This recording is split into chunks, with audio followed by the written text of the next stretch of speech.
a élargi beaucoup le champ de réflexion possible.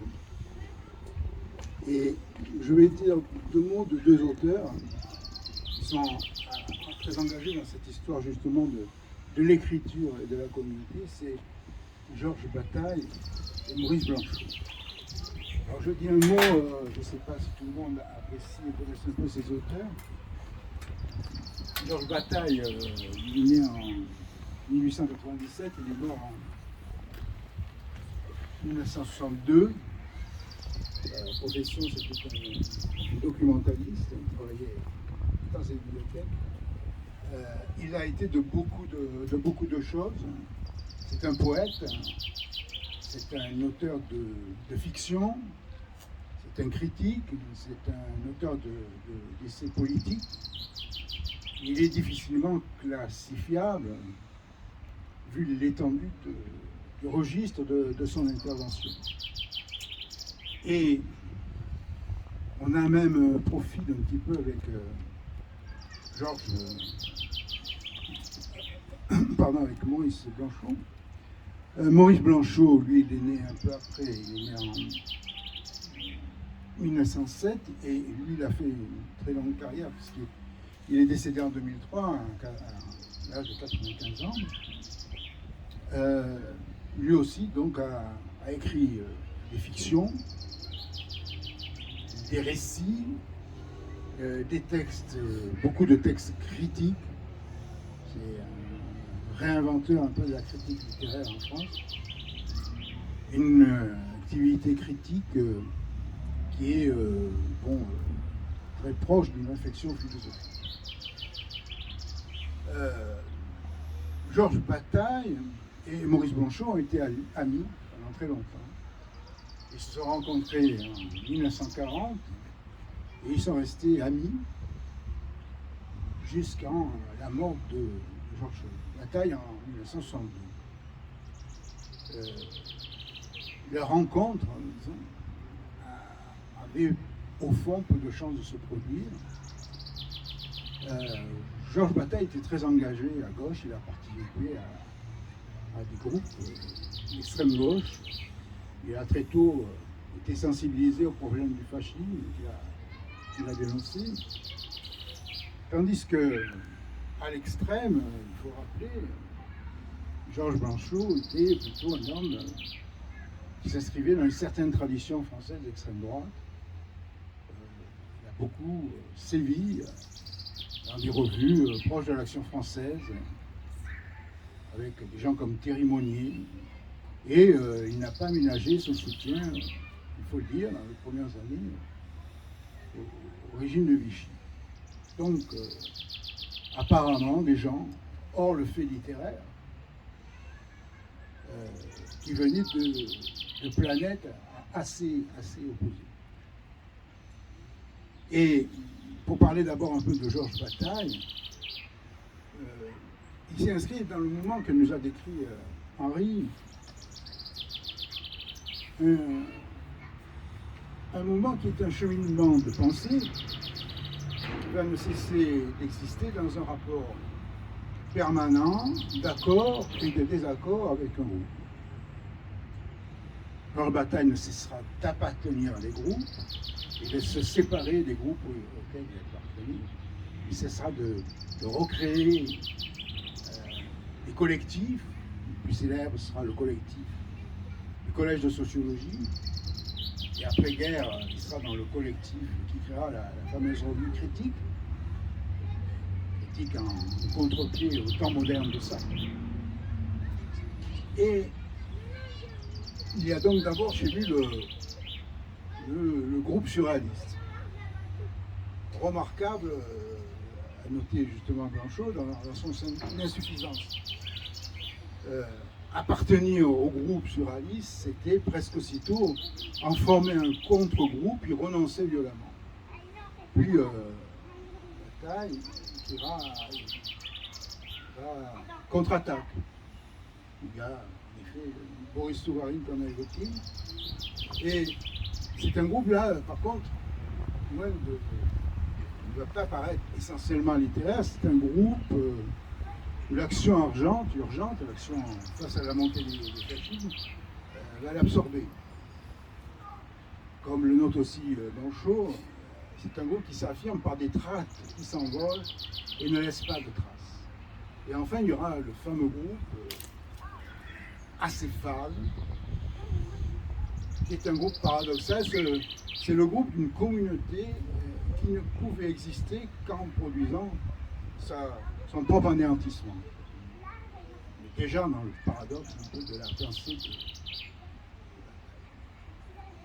Donc autant de regroupements qui semblent viser que la création des conditions de leur dispersion, autant d'amitiés vouées à susciter la brouille, autant de façon peut-être plus profondément de produire une mise en question de ce qu'on peut appeler la substance spirituelle au sens hegelien, de l'activité de tous et de chacun, disjoignant l'être en commun de l'agir comme production d'une œuvre. Bataille et Blanchot ne cesseront en quelque sorte, dans leur brouille, auquel ils vont participer, de brouiller nos évidences premières, celles du sujet, d'abord, qui sera finalement neutralisé, en quelque sorte, dans le travail de Bataille, mais celle aussi de la politique. Alors, l'expérience de la communauté, il n'y a pas d'autre expérience envisageable, puisqu'il n'y a pas, Bataille le dira, il n'y a pas d'expérience finalement qui ne débouche sur une communication. Cette communauté serait alors tragique, parce qu'à la fois nécessaire et impossible, ce moment où le sujet éprouve le dépouillement de sa subjectivité. Ici, le mouvement même de l'amitié est en jeu, puisqu'elle est paradoxalement, et ça c'est Blanchot dit, cette séparation fondamentale à partir de laquelle ce qui sépare devient rapport. Donc, c'est l'amitié, on voit ici, c'est une mise en rapport qui est en même temps le creusement d'une certaine distance. Alors, je ne vais pas m'étendre tous sur les positions de Bataille, complexes, variables, et je vais simplement insister, à partir de cela, sur quelques positions de Blanchot, qu'il inscrit justement dans le sillage de cette préoccupation de Bataille, en tentant de penser à sa suite dans un sens où l'interrogation de Blanchot va être immédiatement et littéraire et politique, et sur l'écriture, et sur la possibilité même de la politique, ce que peut être ce qu'il appelle la communauté de ceux qui n'ont pas de communauté. De façon plus directement et politique, il va interroger longuement, à plusieurs reprises, le rapport à la vision, au fond, finale de la communauté qu'on pouvait expérimenter à l'époque, c'est-à-dire le communisme. Alors, Bataille, pour sa part, a longuement médité sur la communauté et sa proximité avec ce qui en est son impossible, c'est-à-dire la mort. Son entreprise fut de se tenir transgressivement sur les frontières de la subjectivité, d'en contester son déploiement comme exercice de la puissance. La puissance, c'est un mode d'action qui tend vers un but impliquant la représentation. Son sort ordinaire, la politique en reste au plan de l'action efficace, donc encore au jeu de la puissance.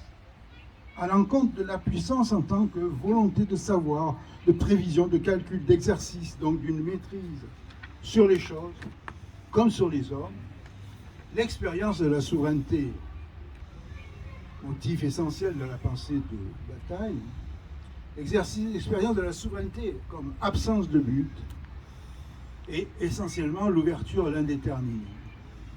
D'un côté, fin de l'identité ou défaite créatrice de l'identité, de l'autre, partage d'un continuum soustrait à la différence dialectique de subjectivité, restauration de la différence à l'absolu qui n'est plus au service de la présence.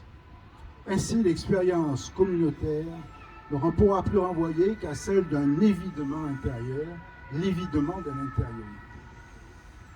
Pour Bataille, le moment historique est celui de l'absorption du sacré dans l'expansion du pouvoir qui se traduit par la coexistence de deux mouvements contradictoires, l'individualisme et l'homogénéisation de masse. Dans ce cadre, le politique ne maintient une cohésion sociale nécessaire à sa production qu'au travers de procédures techniques et administratives intrinsèquement dépolitisantes, non conflictuelles au sens fort, produisant des démocraties représentatives, conduisant à une décomposition par des intérêts particuliers, ou à des pouvoirs bureaucratiques et militaires qui tentent d'imposer à l'inverse une intégration forcée. Il y a, pour Bataille, au fond de toutes les visions totalitaires, la mise en œuvre d'une réduction à l'un, la dissolution de la subjectivité, ce qu'on peut appeler son devenir acéphale, est entendu à la fois comme alternative aux politiques et comme sa conséquence extrême. La tête qui doit tomber, formule qui revient chez Bataille, ce n'est pas seulement celle du roi père, mais c'est encore et surtout celle de tout sujet politique, la connexion des petits sujets aux grands sujets. La représentation de l'irreprésentable. L'abîme acéphale qui défait la présence, c'est ce que Bataille cherche en nommant la communauté. Ce qui met en jeu l'existence dans la nécessité commune de la mort, ce qui se partage absolument avec les autres. Le pouvoir est une puissance qui s'exerce au détriment de l'énergie communautaire. À cette puissance active répond la puissance de la tragédie, celle qui met les existences en commun à partir de ce qui les soustrait sans cesse à elles-mêmes. La communauté est en ce sens absence d'œuvre. Et le communisme, dans l'analyse de Bataille, est le dernier résultat d'une conception humaniste qui estime que l'œuvre, que l'homme produit sa propre essence sous forme d'œuvre et que la société est elle-même l'œuvre commune des hommes. Communauté immanente, présence absolue à soi-même, chacun peut s'identifier à l'autre à travers l'identification de tous à la communauté. Bataille lui oppose une communauté où la vie commune doit se tenir à la hauteur de la mort, qui la libère de son immanence elle-même, sans pourtant reconduire à une transcendance traditionnelle. Numance, l'histoire fabuleuse de la ville de Numance, sera le témoignage expérimental où l'existence commune échappe à l'asservissement dans la mort. Passage à l'impolitique comme néant de la politique. Espace vide et déserté sur lequel se découpe sa planète. Blanchot, pour parler de lui, un peu à l'écart de la réflexion de Bataille, se tient dans l'ouverture qu'a pu signifier Marx. La force tranquille qui habite sa parole dans l'affirmation que la fin de l'aliénation ne commence que si l'homme accepte de sortir de lui-même, de tout ce qui l'institue comme intériorité, sortir de la religion, de la famille, de l'État, autant de duplication d'un pouvoir qui est asservi par le repliement tyrannique dans l'intimité du soi. Cela est au centre d'un texte de Blanchot qui s'appelle « Un communisme sans héritage ». Blanchot réfléchit à partir des événements de mai 68, événements où il fut acteur, à partir de l'expérience qu'il représente. L'expérience n'a de sens pour lui que politique que dans la puissance de transformation collective, ou plus justement à faire exister dans le moment d'une transformation une puissance collective. Ce qu'il invective d'abord, c'est tout ce que vise indistinctement cette profonde et ancienne rivière aux noirs eaux saumâtres. Il en goûta autrefois la mer saveur du patriotisme, du chauvinisme, du nationalisme. Tout un long et patient effort d'enracinement, de confinement dans un homme par des valeurs, par des sentiments, dans un langage, dans un temps, dans une histoire. Le mot n'est pas dit, mais c'est le point où se trame et se conjugue ces sourdes manœuvres, la production fabuleuse d'une identité. en anticipant ce qui se joue dans ce texte, un dialogue à distance à bataille. La communauté comme identité ne peut être que la mort de la communauté comme expérience d'un pouvoir souverain. Un autre mot s'impose pour Blanchot. Tout ce qui enracine les hommes est le principe de l'aliénation, constituant l'homme comme privilégié tel qu'il est, français, porteur du précieux sang français, l'enfermant dans le contentement de sa réalité donnée et le conduisant à s'approprier comme un exemple ou à l'imposer comme affirmation conquérante. La critique ne porte pas en premier lieu sur l'identification elle-même, produit d'une construction historique, mais c'est son effet subjectif surposé qui est visé, la satisfaction de soi qu'il comporte. Tous sont fiers d'être ceci ou cela, et cette considération implique la comparaison. Cette belle admiration de soi débouche immédiatement sur l'opposition à l'autre, et surgit l'ennemi, la violence guerrière qui en ferme l'horizon ne sera finalement que le déploiement ultime de l'identité. Ce que manifeste l'aliénation, retenons encore ce mot si chargé d'histoire, c'est la position qui tient chaque homme dans l'existence séparée, séparation qui est toujours identique à l'effectivité d'un pouvoir. L'aliénation ne produit pas un vide, l'évidement de soi est au contraire une résistance, la mise en jeu d'une puissance qui refuse d'être à son tour exercice d'un pouvoir, comme le désœuvrement dans la fragmentation, comme la prolifération anonyme des graffitis. L'aliénation génère un plein, donne accès à un plein d'être, celui compensatoire imaginaire d'une communauté identitaire. Il n'y a pas d'autre mouvement, à lui opposer pour Blanchot que l'appel du dehors. Dehors qui ne peut être un autre monde, mais le mouvement qui de ce monde ne cesse d'exhiber l'irréductible hétérogénéité. Il n'est pas celui d'une promesse mécanique, il ne consiste pas dans la restitution d'une origine perdue. À prendre au sérieux l'idée que l'homme doit sortir de lui-même, il faut tenir que ce dehors est en lui, ici et maintenant, qui lui appartient depuis toujours. C'est seulement ce qui est qui advient alors, le mouvement même d'auto-transformation du réel, notre nom du communisme, pour Marx. Voici donc le secret du patriotisme et de tous ses équivalents. Occultation du dehors en nous, en posant hors de nous une identité où se reconnaître, identité dans la séparation où tout pouvoir trouve sa condition. Sous ce pouvoir intégrateur de l'identité, la figure historique de la lutte des classes ne peut jamais signifier l'advenir d'une unité supérieure. Elle peut faire seulement qu'un se divise en deux, que le dehors toujours invalide le tout. Que le communisme réel ait renoncé à la part d'étrangeté qui le portait, l'a immédiatement transformé en machine d'oppression. Le communisme, pour Blanchot, c'est ce qui exclut et s'exclut de toute communauté déjà constituée. La classe prolétarienne qui le porta d'abord n'était pas vraiment une classe, mais seulement cette négativité agissante d'une communauté sans autre dénominateur commun que son absence de sens. C'est donc la communauté de ceux qui n'ont pas de communauté, la communauté qui résulte de son manque, exclusive de toutes les communautés instituées et présente à elles comme l'envers qui ne cesse de les contester. Il est ce qui en déclare la négation, ce qui s'en affranchit. De l'intolérable qu'il institue, il ne peut s'accommoder sans s'autodétruire. Il n'est pas même l'histoire de lui-même. Il n'est que son propre mouvement de rupture, sans antécédent, sans avenir prédictible, entre le communisme et le monde dont il signe la séparation, notre monde libéral et capitaliste. Il n'y a qu'une alternative sans reste, présence sans présence.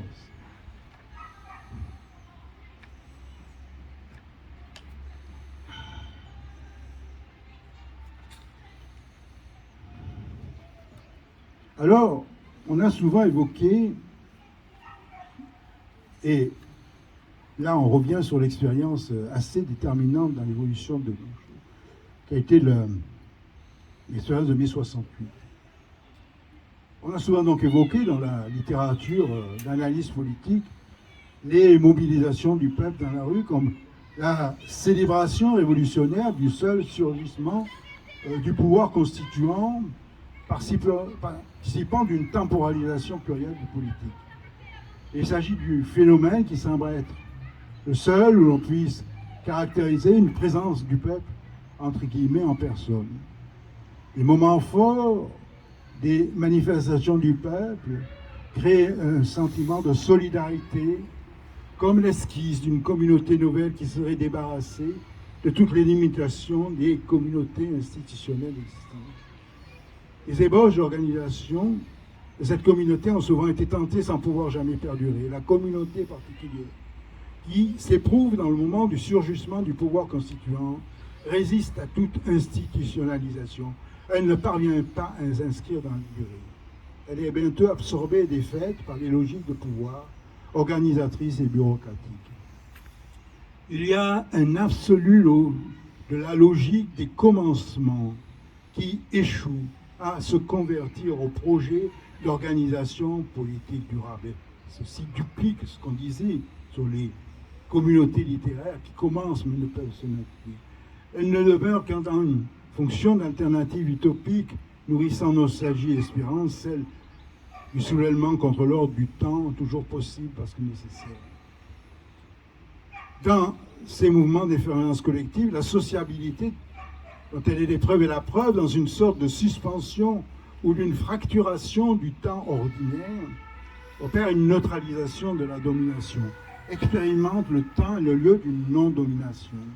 Épisode qui nourrissent et renouvellent un imaginaire d'un monde social radicalement nouveau, de forme inédite de l'être ensemble, soustraite aux contraintes de la discipline, des hiérarchies, de la compétition qui étouffe notre existence quotidienne.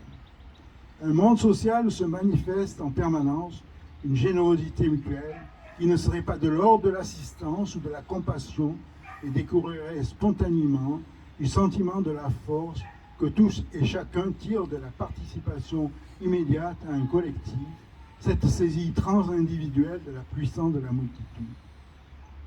Le mai 68 français a symbolisé pour une génération cette rupture de l'ordre du quotidien social et politique. Blanchot, bien plus que tout autre, a exprimé l'essentiel de l'événement. Ce qui s'est affirmé en mai 68, écrivait-il dans La communauté inavouable, c'est une communication explosive. L'ouverture qui permettait à chacun, sans distinction de classe, d'âge, de sexe ou de culture, de frayer avec le premier venu comme avec un être déjà aimé, précisément parce qu'il était le familier inconnu. Cette communication singulière, sans projet, était une forme de société incomparable qui ne se laissait pas saisir, qui n'était pas appelée à subsister, à s'installer, fût-ce à travers de multiples comités par lesquels se simulait un ordre des ordres, une spécialisation imprécise. Le peuple n'est présent en personne que lorsqu'il se présente comme un ensemble d'individus liés par le seul refus du pouvoir, le rejet de tous les pouvoirs existants, mais aussi le refus d'exercer à son tour une forme de pouvoir, quelle qu'en soit la nature, où se tient toujours la pleine prévention du péril. Portant du thème du refus chez Blanchot. Refus, non par impuissance, mais par un supplément de force, affirmation d'un pouvoir comme non-pouvoir. Se structurer, vouloir durer, c'est retrouver la distance d'une représentation qui a servi. Évoquant la manifestation de Charonne, manifestation après un massacre de militants algériens, Blanchot y voit l'expression de la puissance sans limite de la multitude et dans la dissolution sans accroc de cette manifestation, l'illustration des règles non écrites de la seule communauté qui échappe aux perversions du pouvoir. Je cite, « Il ne faut pas durer, il ne faut pas voir à quelque durée que ce soit. Cela fut entendu en ce jour exceptionnel. Personne ne lui a donné un ordre de dispersion. On se sépare par la même nécessité qui avait rassemblé l'innombrable. On se sépara instantanément, sans qu'il y eût de reste, sans que ce soit formé ces séquelles nostalgiques par lesquelles s'altère la manifestation véritable en présentant persévérer en groupe de combat. Le peuple n'est pas ainsi. Il est là, il n'est plus là. Il ignore les structures qui pourraient le stabiliser, présence et absence, sinon confondues, du moins s'échangeant virtuellement. En se tenant sur le bord de ces cas limites, Blanchot tente d'échapper à ce qui fut la contrainte historique des mouvements révolutionnaires de passer de l'euphorie insurrectionnelle à la gestion des tâches techniques imposées par l'exercice d'un nouveau pouvoir. Cette contrainte n'a cessé de contrarier les rêves d'une démocratie des règles, une administration sans domination, dès lors qu'elle génère inévitablement une organisation qui ne peut s'identifier à l'action d'une assemblée où tous peuvent être présents en personne, reproduisant l'antique principe de l'identité des gouvernants et des gouvernés. La vision positive d'un gouvernement du peuple par le peuple, sans bureaucratie, qui habite les commentaires de Marx sur la Commune de 1871, représente encore dans la Révolution hongroise de 1956 et au-delà, face à la réalité des jeux de pouvoir, restera du domaine de l'imagination utopique. Hannah Arendt a décrit l'histoire des forces spontanées de gouvernement du peuple comme étrange et triste. Il revient sans doute au philosophe Jacques Rancière de théoriser aujourd'hui, dans la suite de l'inspiration de Blanchot, de manière positive l'exception révolutionnaire qu'il avait tenté de cerner. Il invite à repenser les concepts de la politique et de la démocratie. La politique ne doit pas être confondue avec l'étatique, soit la gestion d'une communauté de rassemblement visant à en assurer la conservation avec le moins de désordre possible. La vie politique ne vise pas l'ordre ou le consensus, elle est au contraire l'expression d'un dissensus.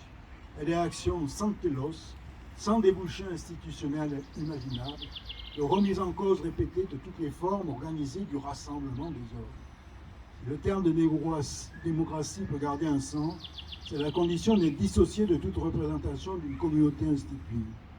La démocratie est ce qui brouille l'identité de communauté. Elle est son impassable. Pour autant qu'elle implique une communauté des égaux, elle résiste à l'institutionnalisation. Elle ne peut être le concept organisateur de l'expérience sociale, elle en est au contraire le dérangement.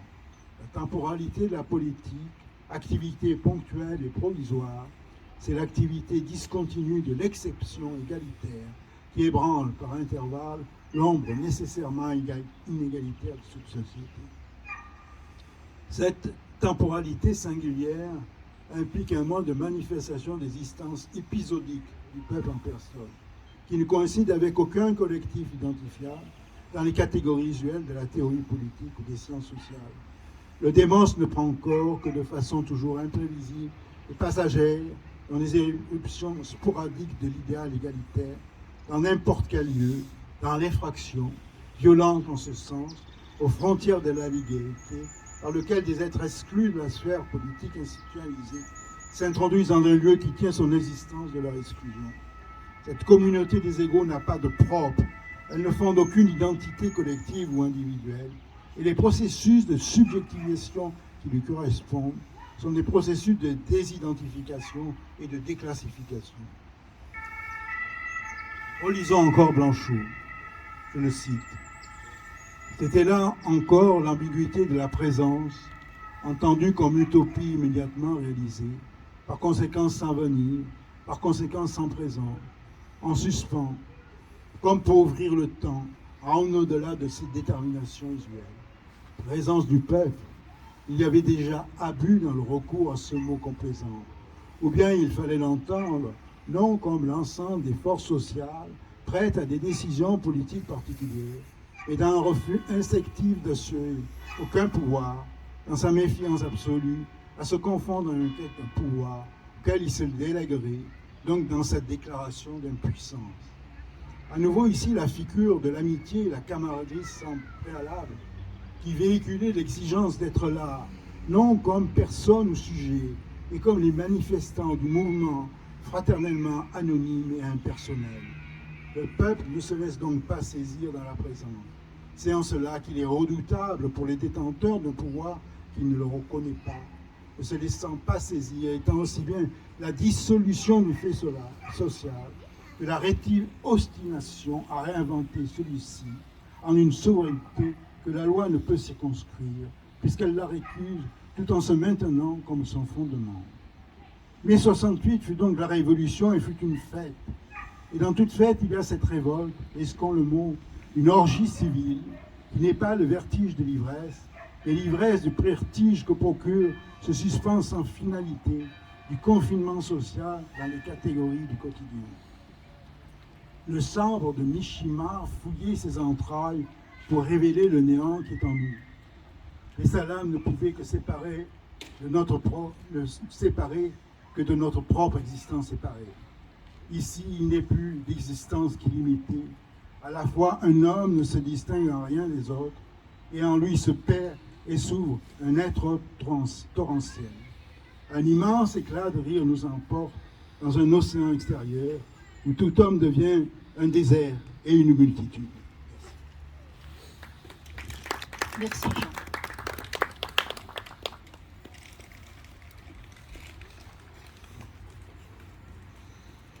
Cette présentation de Bataille et de Blanchot, j'avais été frappé chez Jean Kelevitch, quand son livre qui s'appelle L'imprescriptible, à un moment, il raconte la libération et cette espèce d'élan, de joie, de jubilation même. Et puis il dit les forces, je dirais, organisatrices telles qu'elles s'étaient disposées pendant l'occupation, peu à peu se sont redisposées après la libération, dans la liberté retrouvée, et que l'élément festif de la libération, dit-il, il ne l'a retrouvé qu'en 68. On sait que Jean Kelevitch a adhéré à ce mouvement. Et donc c'est la question c'est la rencontre du festif et du politique.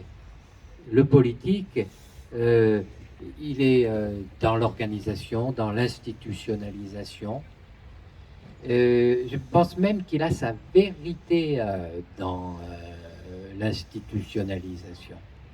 Et que peut-être que ces moments d'effervescence dont tu as parlé, il faudrait leur trouver un autre nom que des moments politiques. Peut-être que ce sont des moments festifs. Et Bataille, au collège de sociologie, avait mis au centre des recherches ce phénomène de la fête. Et dans la lignée de Marcel Mauss. C'est-à-dire ce sont des moments de destruction et de joie en même temps. Et la question, évidemment, pour nous, mais tu l'as bien posée, c'est de savoir comment les deux peuvent se rencontrer, sachant que dans ces moments d'effervescence, il y a évidemment cette joie, mais il y a aussi des dangers qui sont attachés à toutes ces périodes turbulentes, révolutionnaires, et qui les rend mal discernables d'événements comme le fascisme, par exemple, qui a aussi connu et utilisé tous ces moments d'effervescence, de liesse, ces phénomènes de foule. Et c'est toute l'ambiguïté, à mon avis, de Bataille avant-guerre.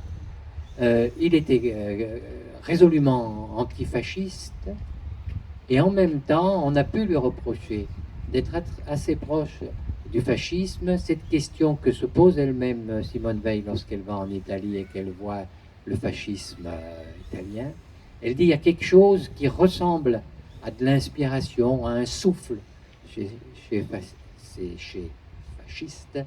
mais ça sonne faux, elle dit.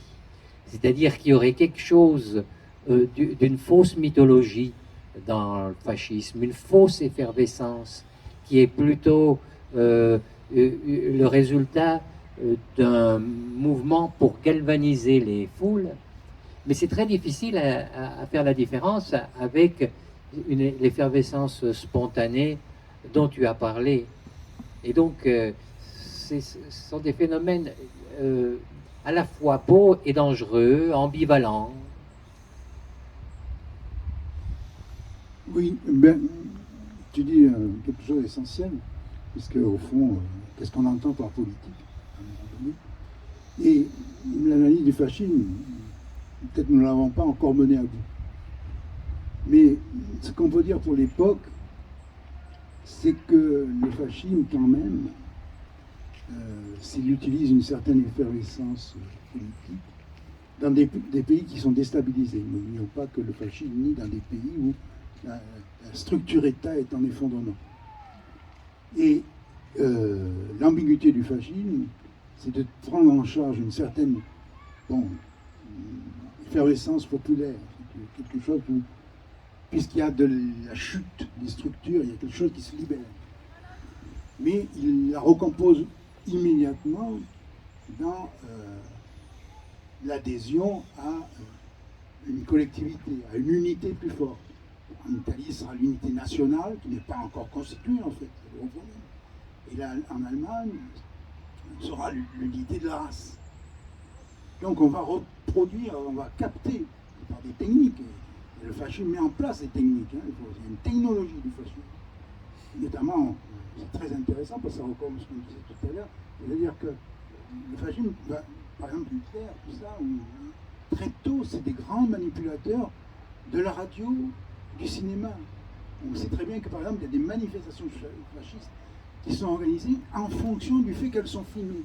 Et qu'on va pouvoir rediffuser des images pour donner une impression, et c'est la capture par l'image cinématographique qui va donner encore plus de puissance au mouvement. Donc il y a tout, finalement, c'est des gens assez raffinés sur le plan des technologies modernes. Il y a un modernisme dans le fascisme. Le fascisme italien est aussi moderniste. Il capte, disons, un certain nombre, il a compris un certain nombre de choses de ce qui se passe dans le monde moderne. Il exploite des données, par exemple, des gens comme Mussolini, ils ont beaucoup lu la littérature autour de ce texte de la psychologie des masses, par exemple, et comment on capte les masses que l'on pense réduites à une immobilité. Je crois que ça, c'est peut-être l'erreur, c'est-à-dire que, justement, si on est Blanchot, on n'est pas vraiment dans une immobilité. C'est une autre forme de rationalité qui va se constituer dans ces moments-là. C'est-à-dire, on accède à un autre rapport à l'autre qui constitue une expérience de rationalisation sociale, mais qui n'est pas une rationalisation sociale en fonction d'une organisation du pouvoir. C'est-à-dire, c'est ce que j'ai cité un peu sur l'idée d'une démocratie qui, en fait, est toujours ce qui s'alternative à un pouvoir, c'est-à-dire l'expérience d'une égalité. Ces moments de fête, c'est quoi? C'est justement le moment où il n'y a plus de barrière, où justement on se redécouvre l'égal de l'autre. On se redécouvre l'égal. Et donc on redécouvre que l'égalité, ce n'est pas un principe abstrait, c'est une condition de l'être en commun. Partout on peut être soi-même, on peut être sujet, citoyen, on est immédiatement pris dans le concept de réaliser, pas abstraitement, pas à travers un mécanisme social, mais de réaliser concrètement un mode d'existence de l'égalité. Et le mode d'existence de l'égalité, c'est toujours le monde à partir où une certaine forme d'inégalisation sociale se met à... Activité irrécupérable. Irrécupérable. Sans emploi. Voilà. Et ben, c'est vrai que ces œuvres-là, pour essayer d'écrire quelque chose derrière, je pense que ceux qui écrivent, ça doit les secouer un peu. Ou alors on peut écrire autrement. Mais voilà.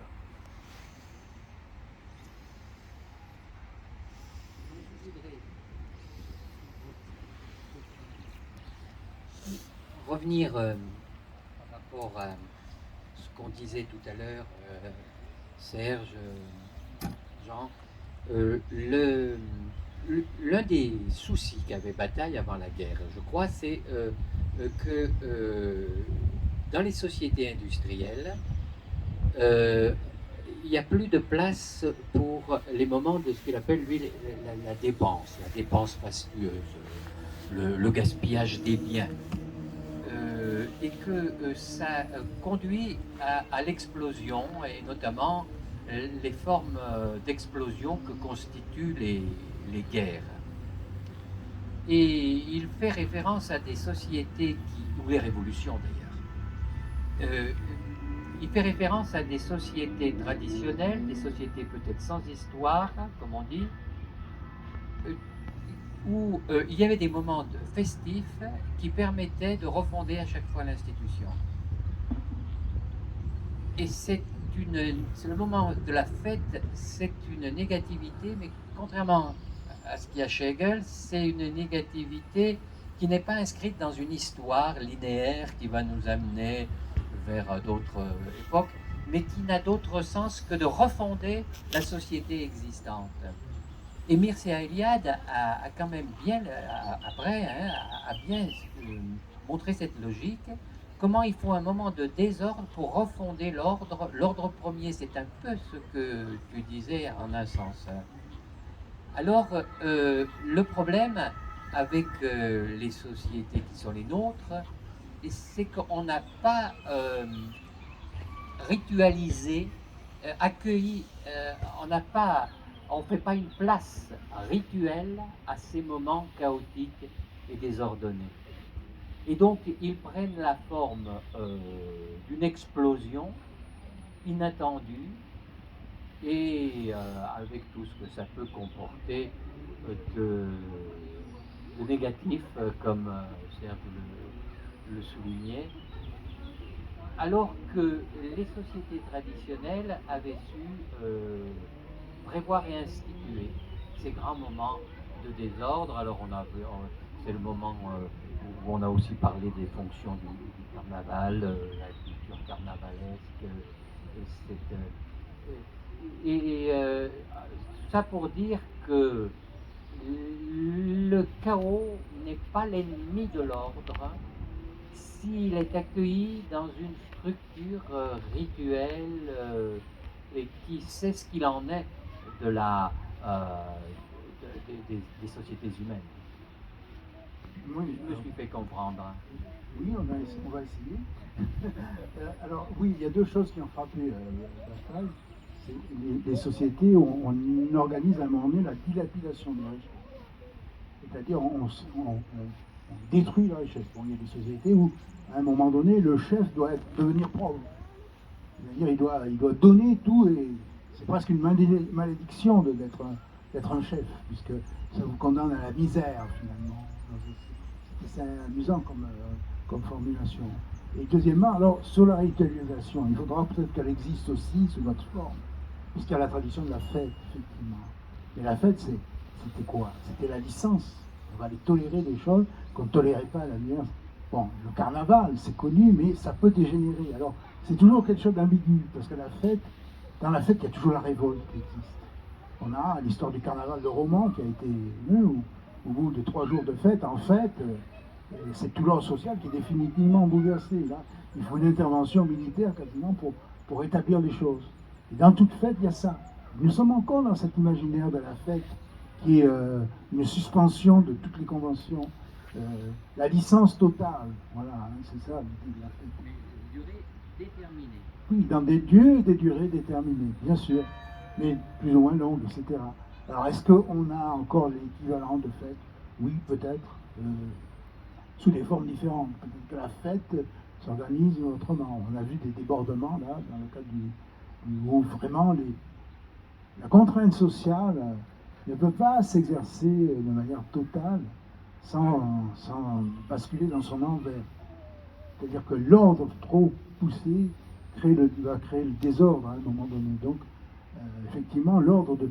Enfin, il y a une phrase de Machiavel qui dit une société, elle doit régulièrement savoir revenir à ses commencements. Et les commencements de l'ordre, ce n'est pas un pré-ordre qui existe. On commence sur quelque chose qui n'est pas ordonné, justement. Donc, il faut savoir de temps en temps retourner, savoir, alors, sous quelle forme, bon, ça c'est une discussion, il faudra retourner comment on revient au début. Et il y a pas... une usure des institutions, même des meilleures institutions, bien sûr, qui fait qu'elles doivent être refondées régulièrement. Voilà, c'est ce que dit Machiavel très clairement. Il dit, bon, une société doit se refondre. Enfin, alors il y a l'idée, donc, qu'on va retrouver chez d'autres penseurs, parce que là, on n'a pas beaucoup insisté, mais on ne peut pas trop, le texte est très chargé, donc j'ai fait des extraits un petit peu de choses.